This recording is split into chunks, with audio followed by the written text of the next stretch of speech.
कुछ दिन पहले की बात है, करीबन एक सप्ताह पहले मैं शाम में शारदा जी का लोकगीत सुन रहा था। शारदा सिन्हा, आप बिहार की एक स्वर कोकिला कहा जाता है उन्हें, तो उन्हीं का लोकगीत मैं सुन रहा था और शाम में मेरे दोस्तों का कॉल आया। मेरे स्कूल के दोस्त थे, बातचीत हुई। कुछ समय बाद उनने पूछा, भाई आप आ रहे हो या नहीं आ रहे हो इस बार छठ पूजा दीपावली में। काफ़ी एक रीज़न दिया कि क्यों आना चाहिए, कितना समय बीत गया, क्या कर रहे हो, कहाँ जा रहे हो। समझा बुझाकर मैंने कॉल रख दिया। फिर 5 मिनट बाद एक मोहतरमा का कॉल आया। काफ़ी लंबे समय तक मेरे साथ एकेडमिकली समय शेयर किया उसने। और लड़कियों से बात करना मतलब आपको पहले बहुत तरीके की प्रिपरेशन करनी होती है माइंड में। तो 5 मिनट लंबा लेक्चर चला, यार तुमने तो संन्यास ले लिया, घर परिवार छोड़ दिया, पैसे कमाने में ही लगे हो, वगैरह वगैरह। पूरा लंबा सेशन चला उसका। उसको भी समझा बुझा कर शांत किया। उस शाम करीबन मैंने 4 से 5 कॉल अटेंड किए।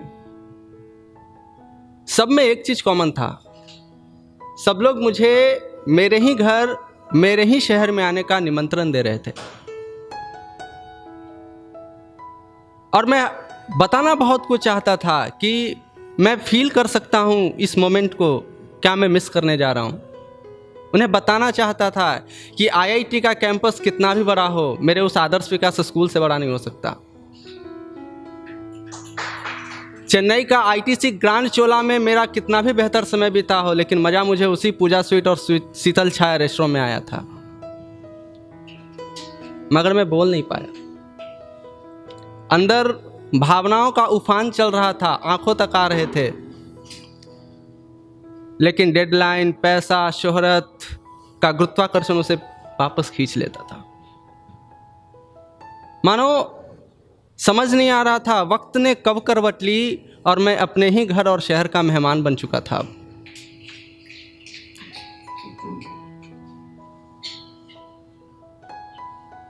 मैं जब 10वीं कक्षा में था तो हरिवंश राय बच्चन की एक कविता पढ़ी थी हमने, पथ की पहचान।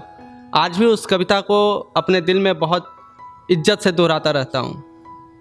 कौन कहता है कि स्वप्नों को ना आने दो हृदय में, देखते हैं सब इन्हें अपनी उम्र अपने समय में।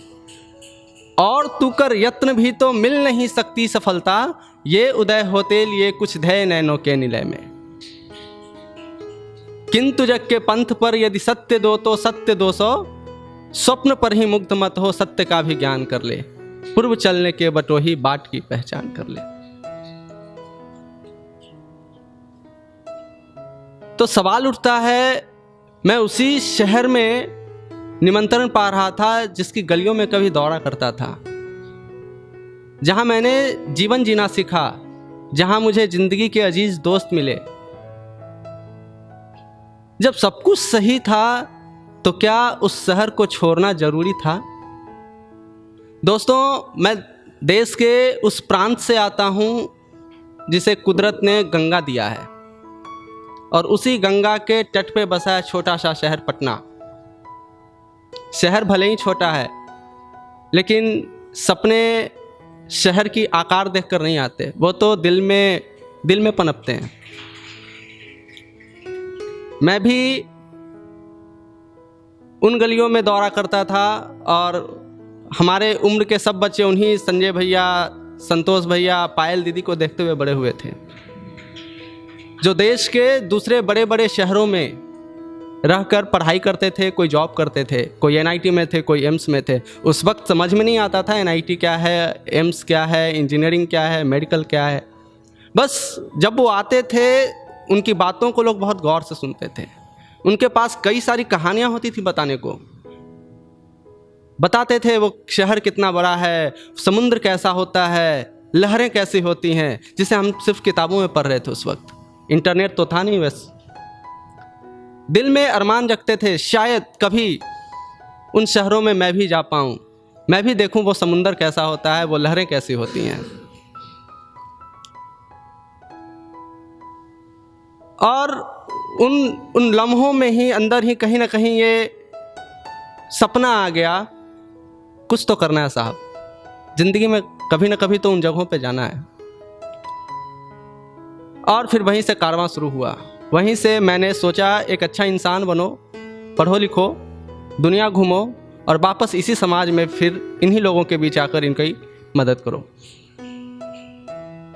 यूँ तो करने को जीवन में बहुत कुछ है, लेकिन एक होता है ना एक महत्वाकांक्षा कि जीवन को एक ऐसी ऊंचाई पे ले जाओ जहाँ से आप बहुत लोगों की एक साथ हेल्प कर सको। उसी दौरान मैं ऐसे दौर से गुजर रहा था जब मेरे राज्य में, मेरे प्रांत में इंजीनियरिंग और मेडिकल का क्रेज अपने चरम पे था, क्लाइमेक्स पे था। मेरा भी रुझान मैथ में कुछ ज़्यादा था। 10वीं में भगवान की दया से कुछ अच्छे मार्क्स आ गए थे, तो हायर सेकेंडरी में आकर मैंने भी मैथ्स ले लिया। और मैथ्स के मतलब हैं आपको इंजीनियरिंग फिक्स। तो समहाउ मैंने भी इंजीनियरिंग का रास्ता अख्तियार कर लिया। उसके बाद जाकर समझ में आया कि IIT नाम की भी कोई चीज़ होती है, NIT नाम की भी कोई चीज़ होती है, उसके ऐसे एंट्रेंस होते हैं। तब जाकर समझ में आया हमारे राज्य में भी बहुत सारे कॉलेजेज हैं, मैंने उनके एंट्रेंस भी दिए, लेकिन उनके मेरिट लिस्ट में मेरा नाम नहीं था। वहीं दूसरी तरफ मैंने नेशनल लेवल का एग्ज़ाम दिया इंजीनियरिंग के एंट्रेंस के लिए, वहाँ मैं क्वालिफाई हो चुका था। मानो कुदरत भी आपको संकेत दे रही थी, बेटा शहर छोड़ना है तेरे को। बहरहाल फैसला हो चुका था, मुझे वो शहर छोड़ना था, दक्षिण भारत आना था।